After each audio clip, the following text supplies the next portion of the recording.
Hello, friends.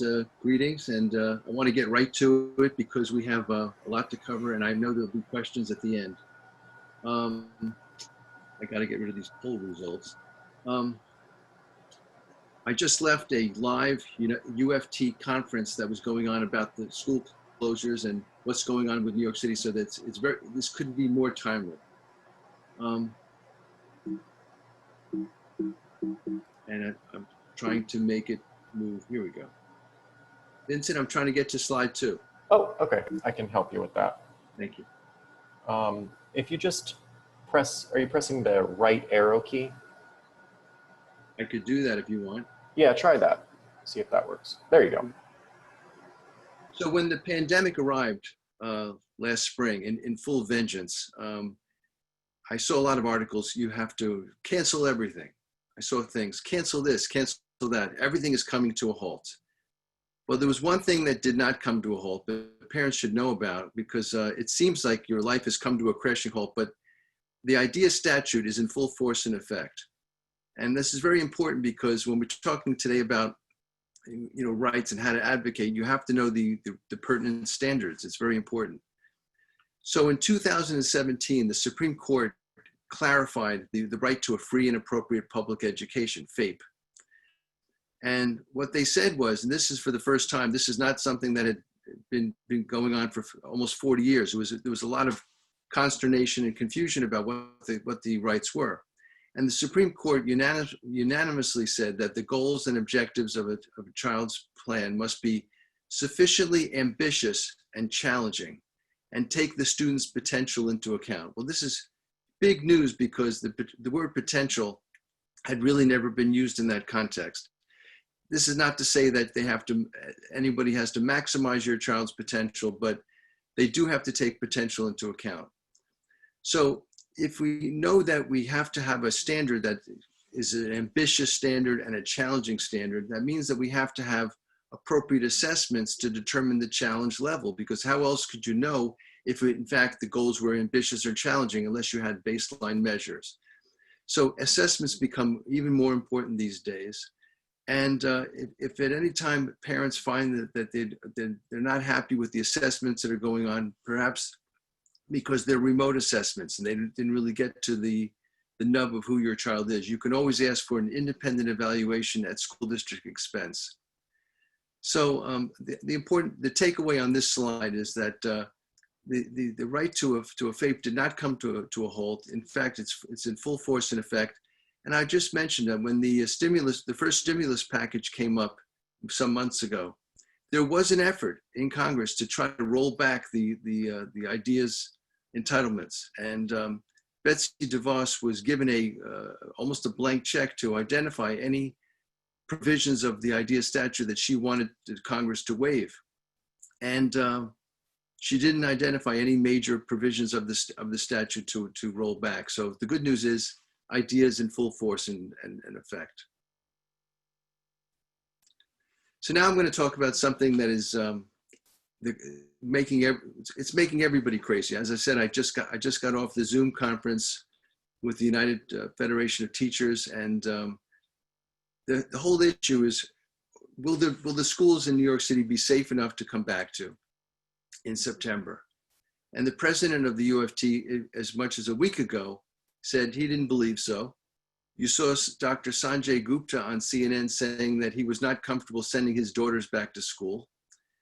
And the issue really is, just the infrastructure, the safety infrastructure that's in schools today, whether it's the ventilation system, whether it's the busing, whether it's protective equipment for the teachers.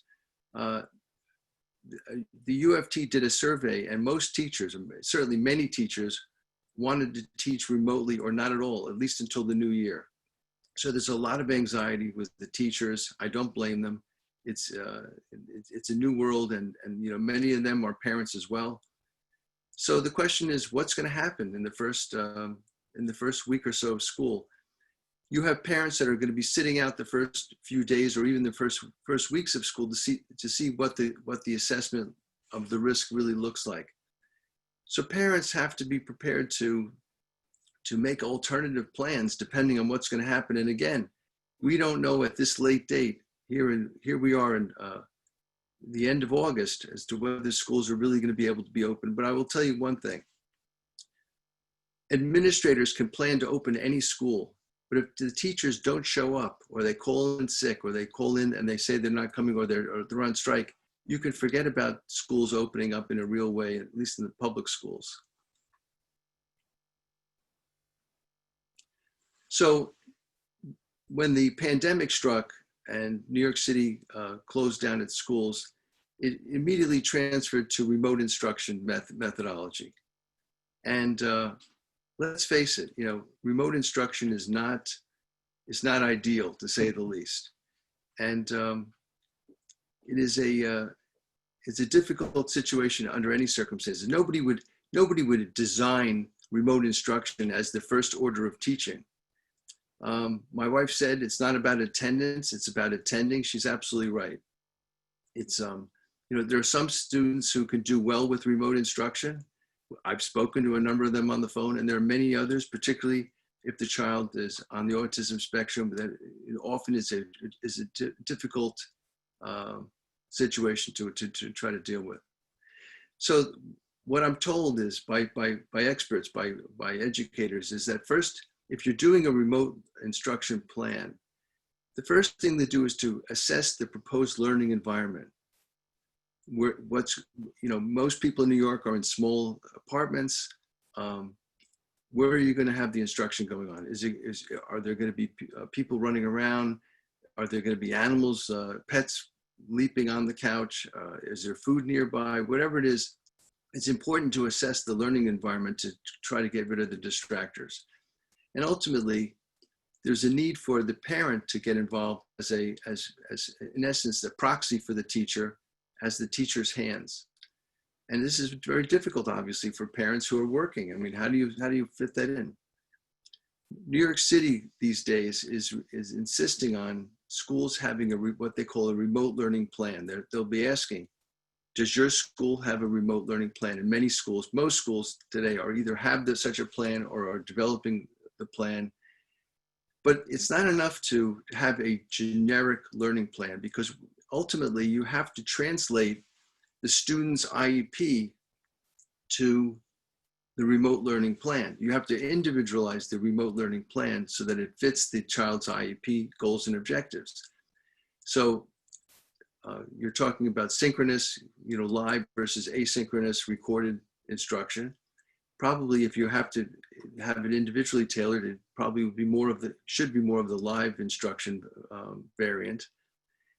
And it's also not enough, if you want to ever get paid from the Department of Education for the sessions that you're doing, it's essential that you maintain a very detailed chronology and a detailed schedule of all sessions, what was taught, by whom, and when. And to keep that schedule going on and on until the end of whatever it is that you're going to be submitting. Dr. Amy Davies Lackey of the Manhattan Children's Center said that one of the most important things about remote instruction is, how do we measure efficacy? How do we measure whether there's progress being made against the goals and objectives? And that is a data collection issue, and that's something to be worked out with your school and with your child's teacher. She said one of the things she said was that generalization, of course, is so difficult with the autism population, that if you can show generalization as part of the instruction on remote instruction, you're making good strides with generalization. That's the ultimate test for generalization, she calls it.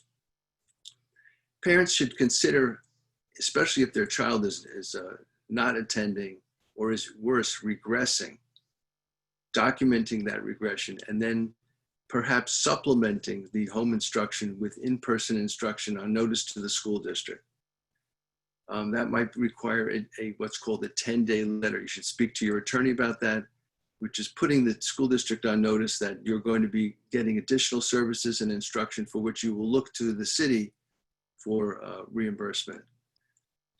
And finally, on this issue, and there is no finally, this is just my bullet points.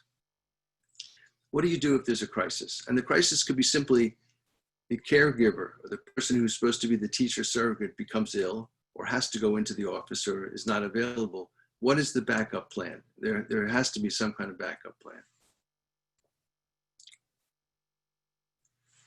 Now, the one good thing about all this remote instruction is that it really pointed out the benefits of telehealth technology, and we had not really been using it as an educational culture. And we've learned now that telehealth technology can be used for so many additional protocols. For example, in the transition area, let's say a student is interested in possibly working at a radio station or in a restaurant or some other office location. The telehealth technology can be used to gain information. It can do an investigation that otherwise would have required a personal visit to the radio station or to the restaurant. Parent training and counseling is another excellent area because not only can you provide individualized parent training and counseling through telehealth, it can be done at any time. Maybe the parent wants it to happen at 8 o'clock at night, and maybe the person giving the counseling says that's a great time for them. So you can do time shifting with telehealth, obviously. Group speech, particularly if schools are closed and the student needs group speech for pragmatic development, it's a great area for telehealth. Same thing for social skills groups or your team meetings in your if you're running a program in your home and in the community, your providers can easily meet or more easily meet in telehealth technology. I mentioned before about probing to assess generalization. And what if you are recommended for a school for a later period, let's say for next semester, and you haven't visited the school and it's currently closed? You might be able to take a virtual tour of that school. You might be able to meet with the principal or some of the teachers with telehealth technology. So these are just some of the new areas that telehealth will become important. And I think that it's only limited by our imagination. Telehealth is here to stay. Even when in-person instruction comes back, telehealth will continue to be used, and it's going to stay important. I really believe that. So what happens if you are in a situation where your child's school is offering a remote and an in-person option? You know, which option should you choose? And parents ask that a lot. There's no right or wrong answer on this. I think that as always, it is a highly individualized decision. You're looking at a number of factors, including what are the virus rates in your community? Now, right now, New York City is enjoying relatively low levels of virus transmission, but parents who live in New York City remember what it was like just a couple of months ago, and so we don't know what the future will bring. Hopefully, that we'll keep the rates low, but we just don't know what will happen. There could be an uptick. There could be an outbreak. Who knows? Is the answer. The risk to the child, the individual child, is another factor. Some children have unusual medical vulnerabilities that to put them further at risk than the average child would experience. You have to assess that. And it's obviously not just the fact that the child themselves may pick up the virus. I mean, that's a risk always, but when the child comes back into the home, that child may be transmitting the virus to others, and that's a serious risk to the family and other children, and whether they're grandparents, parents, they're all at risk. Level of protection offered at school is another factor. The United Federation for Teachers just I think the press conference is still going on, and they're talking about all the different things that they want to see. They've got 100 investigators going into New York City schools trying to see if they can be certified as relatively safe. We're talking about ventilation enhancements. We're talking about being able to maintain social distance, masks, taking temperature, bus precautions, wipe downs, deep cleaning every night, and other things. The extent of the child's attention and distractibility is another factor. So, as I said, some children are highly distractible, and even if there was a teacher in the home, it would be difficult to get the instruction in. Availability of parental support. Realistically, if parents are employed and have to report to work, how do they manage? How do they balance their work responsibilities and also being the teacher surrogate? It's very, very difficult. The quality and efficacy of instruction I mentioned before. How do we measure performance? Can performance, or is performance being measured and is data being taken? The child's learning style and rate of acquisition is important. And another factor, not necessarily the most important factor, but whether the school is cohorting. If you do in-person instruction, that is your child being assembled with other children in a particular group, so that they really won't come into physical contact with other cohorts. That's a safety mechanism that would be positive.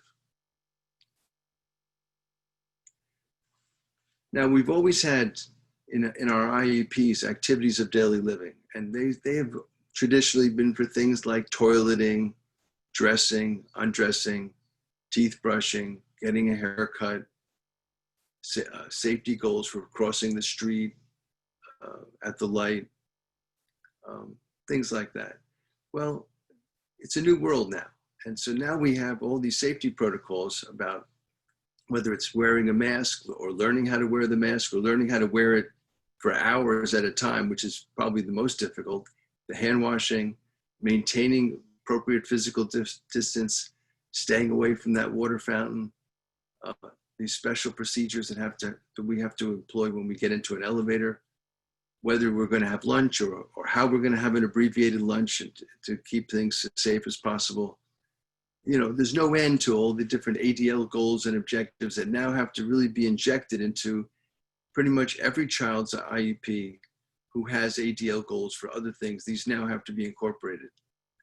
It's just a new reality, and it is difficult for many students to learn these goals, but we have to make an effort as best we can to add these to our repertoire.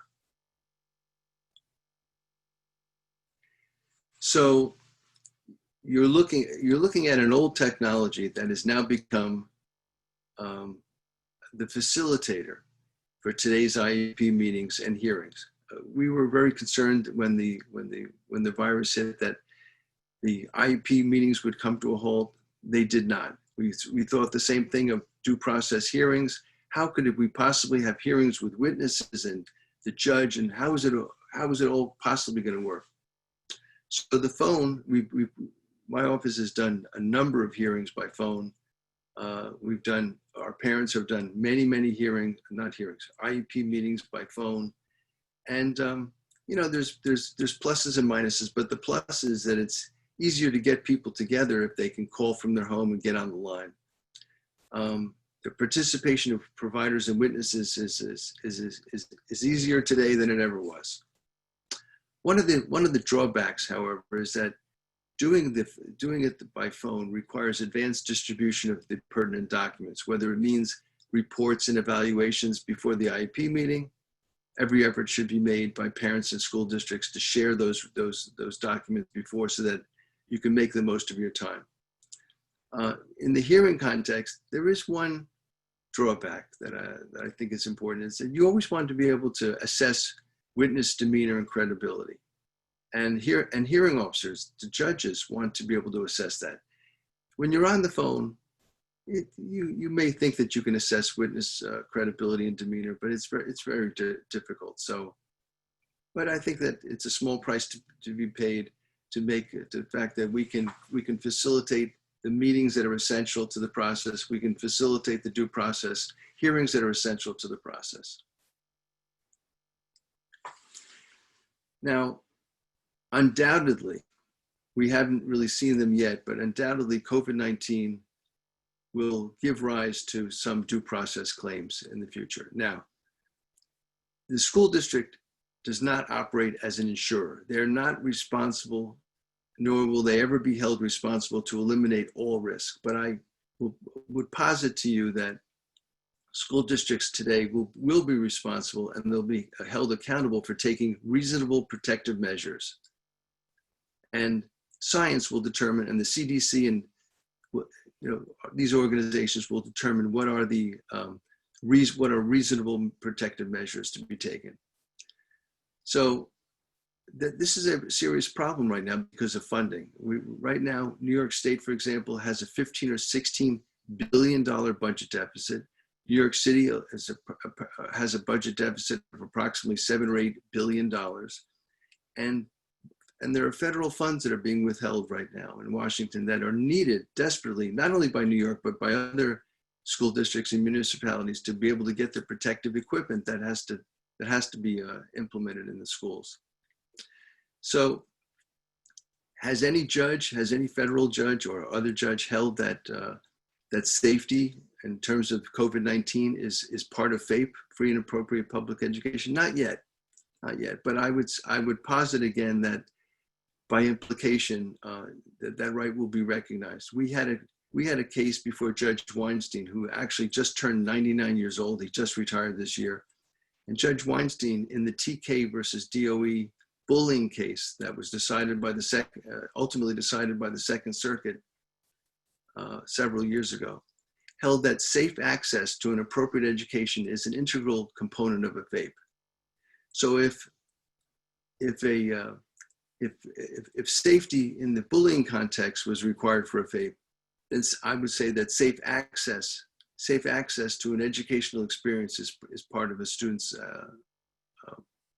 FAPE entitlement. So what are you going to be looking for? If you go to a school and you're promised that there's going to be, your child is going to be distanced from other students, or that there's going to be certain safety measures, and you find out that it's not happening, conceivably, and you'd have to speak with your attorney, conceivably you might be able to put the district on notice and either fix things or move to a private school environment and seek to hold the school district responsible. There's usually a requirement of something called a 10-day notice, putting the Department of Education on notice that you're dissatisfied with what they're doing and that you're going to go private and seek to hold them responsible for the funding. But it's interesting, the 10-day notice, the statute requiring the 10-day notice says that the 10-day notice is not required where there's a danger to physical or emotional well-being. So if you see a situation where your child is endangered because of some safety protocols that are not being followed that were promised, you may be able to pull your child out on something less than 10 days notice. And that again, to me, signifies that Congress believed that where there's a danger to physical or emotional well-being, that is connected to FAPE. And as I said, school districts are not going to be regarded as insurers. There's always risk, but I think that they're going to be held to taking reasonable protective measures.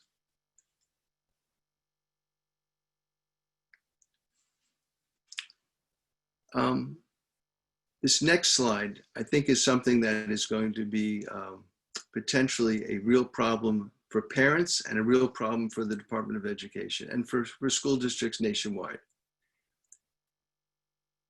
Parent has the right to seek compensatory education relief for their child, where the school district has failed to discharge the service mandates of the IEP. Let's say your IEP says your child is supposed to get 5 sessions of speech per week. And the school district says, well, we don't have the personnel. And you say, I'll even take it remote teaching. We just don't have the teachers. We don't have the providers, they say. So compensatory education relief is available where the school district might be held to owe your child what they were supposed to receive, but did not. And this is something where you have to keep track of the unfulfilled service mandates of your IEP. There's not a strict one-to-one correspondence. If the school district messed up on 2 or 3 hours, you're not going to be suing anybody for compensatory education. But perhaps, what if they miss 25 or 30 or 40 hours? Then you're going to be more likely to be considering a compensatory education claim. So you should really keep track of unfulfilled service mandates and document your complaints. Don't wait until the end of the line to make a complaint. If your IEP is not being fulfilled, tell your school district now, right now, that there's a problem. Do so in writing, and you'll have a shot to get compensatory education down the line. But be careful, because IDEA has a 2-year statute of limitations. You can't go beyond the 2-year statute. You can't say 3 years ago they failed to fulfill my IEP. So be mindful of that. So some of the topics that I've gone over today are in my new book, Autism's Declaration of Independence. It's a 233-page book. It has many, many other topics. And at this point, I'd be very happy to entertain questions from the attendees.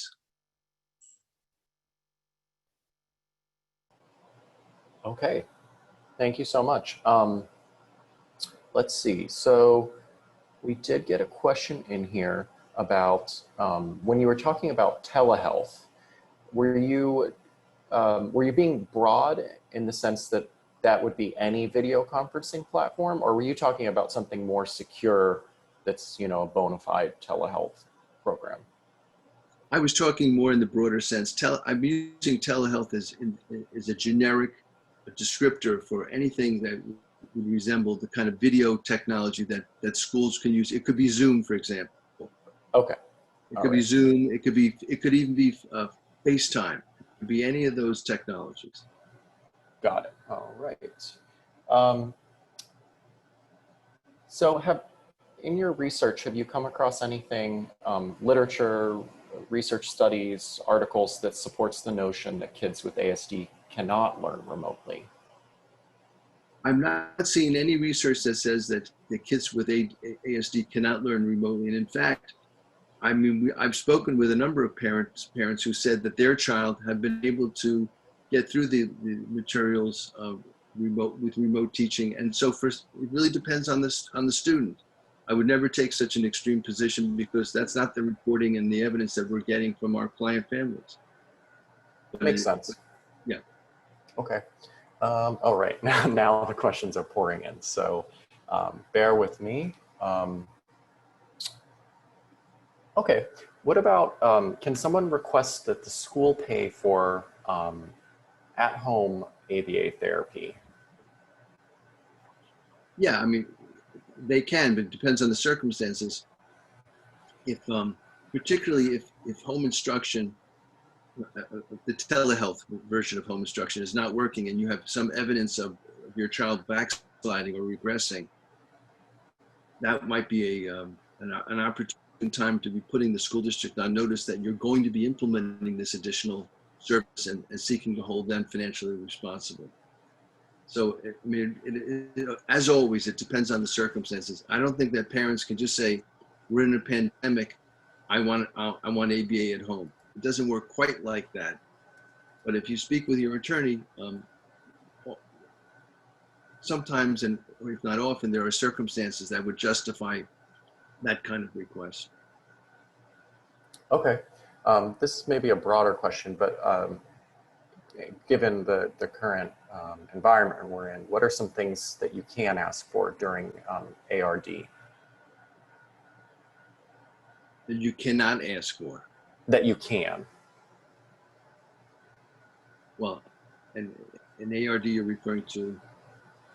I believe they're talking about, I guess, well, ARD, the committee.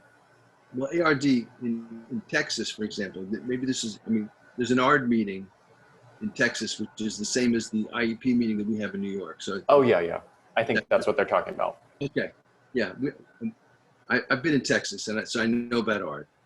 So are there things that you can ask for? Oh, I don't think there's any limit to the things that you can ask for. I mean, the fact that there's a pandemic doesn't mean that the entitlements are off the table, but I think that it might be harder, particularly in light of these budget issues that are hitting school districts now like crazy.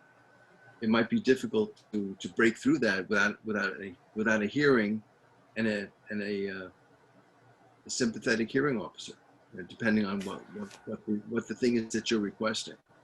But as always, if the impact on the student is regression, I think it's easier to pick up additional services than if you just say, I want to enhance my program, because you don't you don't get to get additional services merely because it would be better for the student. You have to show that the child's unique needs require them. And again, let's go back to those standards that I discussed on the first slide with the NJRF case. The goals have to be ambitious and challenging, take the child's potential into account. If they're not meeting that standard, you have the basis to go in, or someone could do an assessment on your child and determine some additional recommendations that really should be implemented. Okay. We have a question from a teacher about if there are any legal rights. So basically, can a school fire a teacher for refusing to teach in person? You know, the answer is I don't know, but that's something which the United Federation of Teachers would definitely have a lot of information on. I think that the answer is I don't know. I'm not a labor law expert, and I think I would feel uncomfortable answering that question. But I would think that if there was a true and present danger to a teacher, and a teacher was being discriminated against because of legitimate fears, I'd be surprised if that was not a big factor on that labor law question. But I just don't know. Okay, sorry. Understandable. So someone is asking, their child normally has a one-on-one aide in the classroom, and they could use this type of help at home. Do you think that they could get the school to provide this service?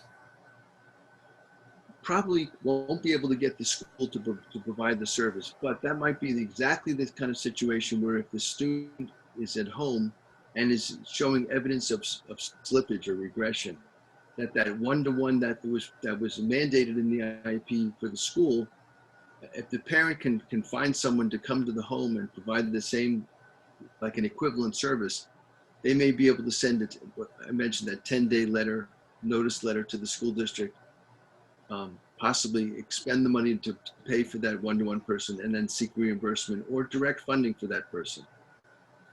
But again, that's something which I think is very important for that parent to speak with their attorney before taking such action. And when you're putting your money at risk, you really need to speak with an attorney about that. Okay. You talked about IEPs, but do you have any more info on 504 plans and sort of what parents can expect in regard to those plans if they were maybe mid-process in developing that? Yeah. Well, in my book, there's a chapter on the distinction between 504 plans and IEPs. But in general, your IEP rights and entitlements are going to have more teeth in them. They're going to be you're going to have more enforcement rights with an IEP than you will have with a 504 plan. 504 plans can be mostly with accommodations. So if you're home, the accommodations of, let's say, preferential seating or getting notes in class, that you might have some accommodations that don't even apply because you're in the home environment. But if you had an IEP, those might very well apply in the home environment. So I think that, you know, this is a situation where if push comes to shove, parents are better off having an IEP to enforce than a Section 504 plan, and, you know, with this pandemic and its impact. Okay.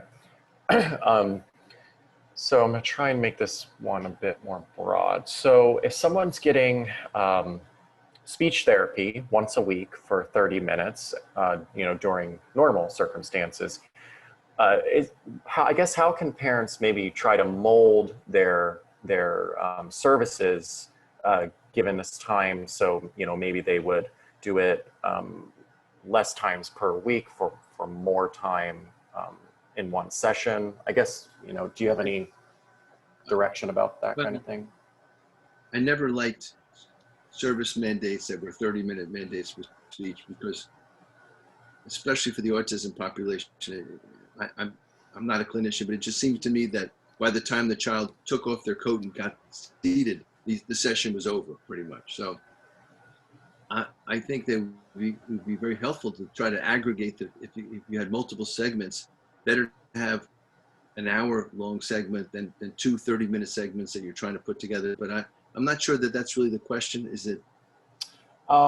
I guess, how could they advocate for getting these services at home, with a different arrangement? Well, the speech services, and their speech services are being delivered by telehealth technology. I mean, I'm not saying that the student is picking up and is responding to that instruction at the same level as they would if they were in an office, or if it was a push-in situation in the classroom, but it is going on. So I'd be, I would be, I'd really be pushing the school district to be able to supply those on a remote basis. There should be no reason why the speech pathologist in school who's available in the school shouldn't be able to provide the same service to the student remotely. Whether or not that's effective or not is another issue, but at least they should be able to provide the service. Okay. Someone is saying they have an aide in school with the IEP, and then the school is saying with distance learning, they cannot accommodate an aide. So do you have any suggestions about how to navigate that? Well, on that one, again, they should speak with an attorney, but on that situation, I'm thinking that is particular. What if the student needs to have the aide to keep them on track and to redirect their behaviors, okay? If that's the situation, that student might be entitled, and if it was a full-time aide that was mandated on the IP just for that student, why shouldn't that student not have the benefit of a one-to-one support person in the home to make sure to redirect them, to make sure that they're available for the instruction that's being provided remotely? I would argue for that one, because if you have that kind of situation of distractibility, such distractibility is warranting a one-to-one aide in the classroom, that is exactly the kind of candidate for regression that I'd be concerned about. Okay. What about, do you have any website suggestions or resources where people can go to look for a good attorney that specializes in education law? Well, we're talking nationally right now, right? Yeah, I think they just want some place to go to kind of feel it out. If you're living anywhere in the United States, you should look at. I would recommend you to the COPA website, the Council of Parent Advocates and Attorneys, COPAA, and that's where, especially if I was in a more remote area and I was not in an urban environment, I'd be looking there, because they often have good resources. There's also, in New York City, there's advocates for children. There's obviously the private law firms, of which our firm is one of those firms, Mayerson Associates. But we get a lot of calls from parents all around the country that there is a tremendous difficulty finding counsel that know about the IDEA statute and so forth. It's a very, very difficult area to find counsel. Okay. Let's see here. Have you had any experiences with people doing IEP meetings via Zoom, or could you elaborate on how that's gone, if you have experience with it? I'm trying to think if we had a Zoom meeting.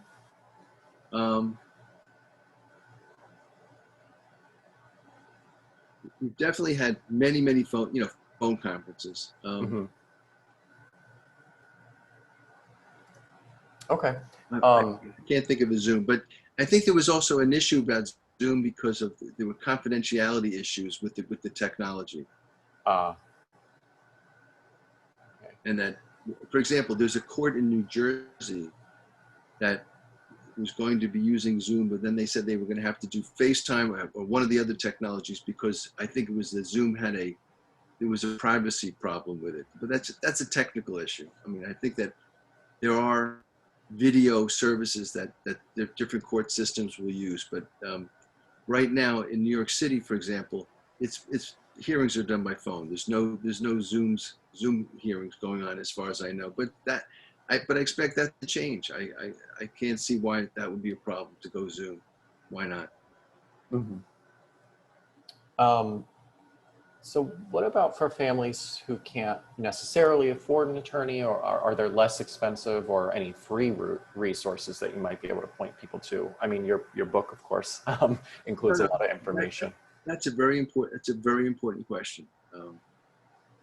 I think that hiring counsel is expensive, particularly if a student has a. What if you have a problem that's maybe a $5,000 problem, and it wouldn't be necessarily worth it to go hire an attorney for a $5,000 problem. It may be something that a parent might actually be able to bring the case themselves if it was a relatively easy case. For example, not an easy case, but just like a very clear case. What if the IEP provided for speech therapy, which was missed by the school district, to the tune of 50 or 100 hours? It should be a relatively easy thing for the parent to file their own claim for compensatory education and say, look, my IEP said X hours, I didn't get the hours. Please direct this school district to provide the hours or provide the money so I can go out and pay for it. So there are cases where parents can bring their own case. Um, there are, like as I mentioned, advocates for children. There are attorneys who do certain levels of pro bono work. We do our share. I mean, I think every law firm in the city that works with this population does a certain amount of pro bono, but it's to a point. I think it's a very difficult thing to need representation and not be able to afford it. It's something which everyone is very sensitive to, and I don't know what else I can say on that. Okay. Do you have any recommendations for nonverbal students who might, it's difficult to connect online? Well, you're saying if they're really truly nonverbal students, I would be thinking about accessing assistive technology, augmented communication devices, or technology in that respect. Um, you might want to you might want to ask for an assistive or augmented technology evaluation to be able to use that technology to enhance functional communication for a student that was truly nonverbal. So I'm not exactly sure how that works in the telehealth department, but I'm sure that the people who work in that technology would be able to figure out a creative way to make it happen Mm-hmm. for many students. Can you go over the general process of what someone would need to do to get the school to pay for an alternative placement at a different school? And I guess that's changed, of course, these days to some extent. Okay. Well, first of all, it would have to be some event or some events that have happened in your child's program, or at least in the IEP that was offered, or maybe they didn't offer an IEP. There has to be some kind of substantive or procedural problem in what the school district has offered.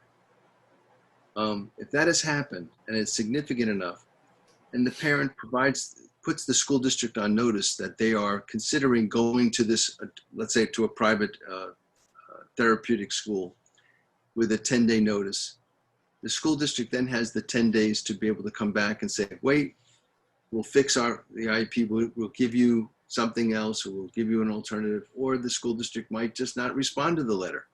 So there's a recognized sequence of putting the school district on notice about things that are not right with the student's program that might justify the school district being held to account and pay for, either on a reimbursement basis or on a direct funding basis, the cost of the therapeutic private school. And there's no end. There's just a huge laundry list of things that school districts can do. But like in New York City, you might even have a situation where the student was never even called in for an IEP meeting, or worse, had the IEP meeting and the school district never generated the IEP or a school placement letter. That would be a sort of a classic circumstance that could justify a parent going for a private school environment. But again, you don't get funding for private school just because you can find a situation that is quote unquote better than the school district's offering. The school district's offering, procedurally or substantively, has to be inappropriate or inadequate. If you can show that, and that your child's needs exceed what was offered in a material way, that's something you should talk to an attorney about, because you probably have the beginnings of a decent claim. Okay. Do you have any thoughts on if a child is aging out of school, but maybe has regressed, due to loss of services and education, could that be navigated to try to extend the?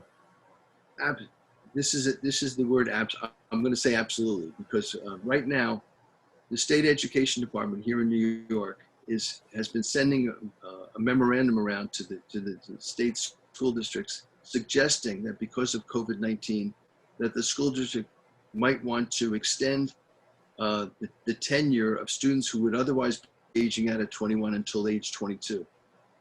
And on top of that, I'm hearing rumblings that the state legislature, at least here in New York, is talking about it, formalizing that and extending 21 to make it to make New York a 22 state. See, the IDEA statute commands the minimum requirements of what you must do, but it doesn't preclude states from doing more than the law requires. So you have situations where, for example, transition supports, which in New York start at 15, the national standard is 16.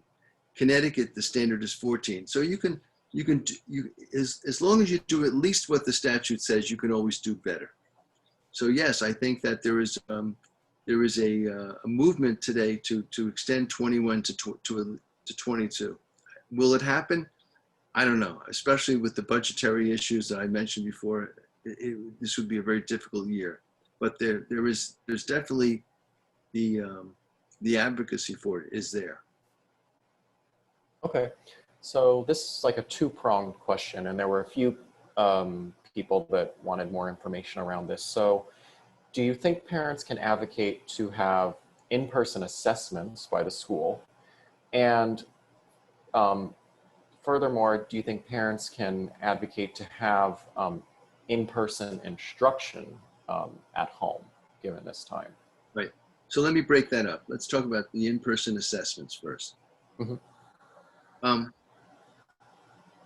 Depending on what the school district has done before in terms of in-person assessments, will determine to what extent there should be any assessments going on right now of the students. So for example, if 2 months before COVID-19 hit, the school district did a wonderful job doing a comprehensive plate of assessments for the students in person, and the parent says now, 6 months later, I want to do another round of in-person assessments, perhaps the school district might say, look, we just did them 6 months ago. These should still be good for in-person. What is more likely the case is that the school district has done 1 or 2 assessments, and now all of a sudden, the student they want to assess the student, and they can only do so remotely. And the assessment comes back, and it's a little information deprived because it was only able to be done remotely, and the parent is dissatisfied with the remote assessment. The parent in that scenario might ask for an independent evaluation at school district expense, doing so in writing. So that's the first side. I would say, parents can ask for in-person assessments, and they may have good grounds to do so if there is a remote assessment in the file that really doesn't get to the student's unique needs. So that's a big area I think that parents should be watchful for. They should give the school district the opportunity to do the remote assessment. I think it's important to cooperate with the school district, but if the assessment comes back and it's not, it's unsatisfactory in any kind of demonstrable way, parents should not hesitate to request an independent assessment. And here we're talking about an evaluator that is chosen by the parent. paid for by the school district.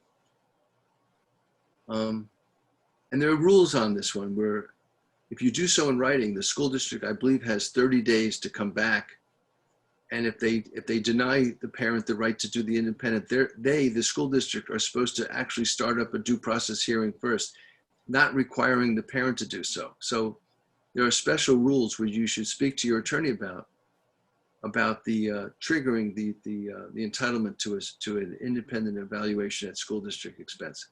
So the second half of the question was, can you get in-person instruction at home? So on this one, the answer is a maybe. There's a maybe on that one. If the student tried the remote instruction and the data is showing that the student is regressing, and the parent can present that data to the school district, perhaps with one of those 10-day notice letters that I mentioned earlier, the school district might consider it that it might be held liable to pay for that service. So what happens if the school district says, no, we're only going to do it by remote, we're not going to send anybody to the home, and the child is regressing? Well, if the parent can afford it, and it's a big if these days, the parent could always do the 10-day notice, provide the one-to-one instruction that is necessary to keep the child attending and available for learning, and then bring in a due process case in order to try to get reimbursement or perhaps direct funding for the service. So again, all these things require building a record of some kind, whether it's the assessment, the independent assessment, or the claim to get the person in the home environment. They definitely require a process and record building before you take such action, and certainly speaking with an attorney before you go off half-cocked. Okay.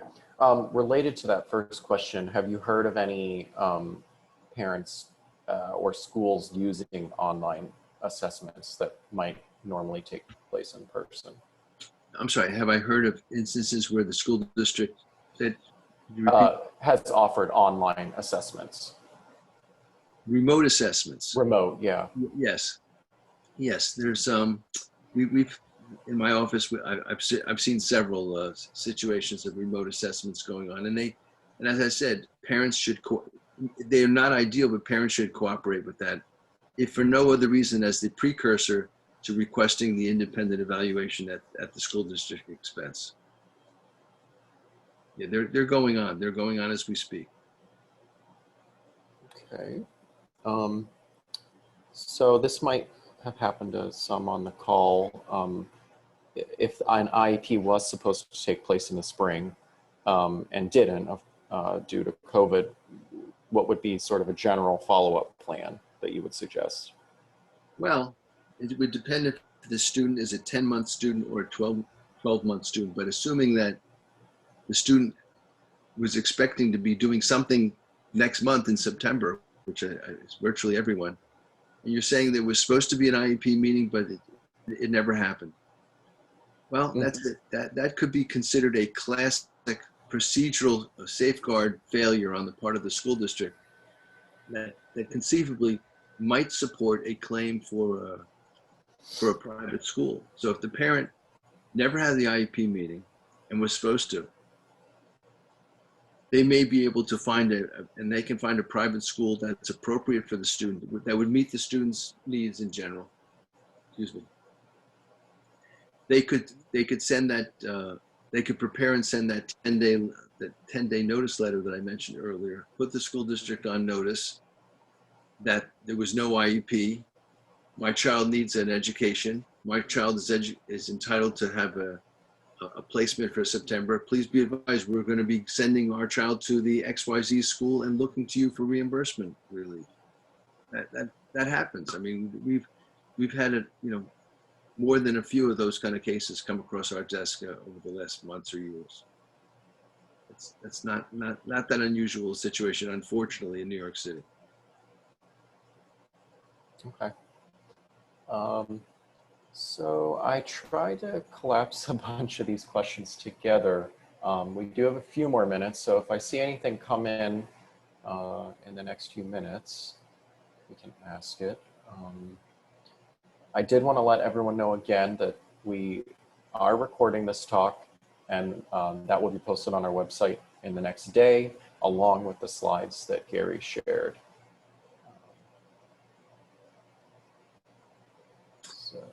They're actually, I really enjoyed the questions so far. They're very, very thoughtful questions. Oh, good. This is not necessarily my area of expertise, so I try to do my best. No, these are questions that come up over and over again. Good. Okay. Okay, let me see about this one here. So someone's asking about someone that's in a residential school placement, and there's a greater need for direct instruction.